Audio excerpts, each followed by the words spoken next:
আগে মানুষ ওই নদীর পারে অথবা বাঁশ ঝাড়ের চিপায় চাপায় জুয়া খেলতো, এখন বাচ্চারাও অনলাইনে জুয়া খেলে। আপনারা খবর রাখেন না তো এগুলো? ওরা কন্টেন্ট ক্রিয়েটর হয়েছে।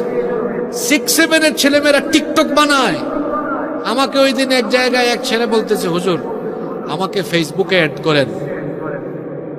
আমি বললাম তোমার বয়স কত, কোন ক্লাসে পড়ো? কয় 8-এ পড়ে। মানে 8-এ পড়ো, তোমার ফেসবুক আইডি আছে? কয় একটা না, 2টা আছে। বললাম 2টা কেন? কয় একটা 5000 ফিল আপ হয়েছে তো এই জন্য আরেকটা খুলছি, আপনারা ওইটার থেকে পাঠাচ্ছে। দেখছেন কারবার? বাচ্চাগুলো মোবাইলে আসক্ত হয়ে পড়েছে। কে করেছে এটা? আপনারা করেছে। এখন এলাকায় মাঠ ঘাট পর্যন্ত নাই। এই যে আপনারা বাড়ি ঘরে এমন ভাবে বানান, একটা মাঠ রাখেন না। আমি আমার কথা বলি, সারাদিন ক্রিকেট খেলছি, ফুটবল খেলেছি, আমরা ফুটবল খেলছি, ক্রিকেট খেলছি, গুল্লা ছুট খেলেছি, এরপরে যে আরো কি কত জাতের খেলা ছিল আসলে সব ভুলেও গেছি। খেলতে খেলতে পড়তে পড়তে বড়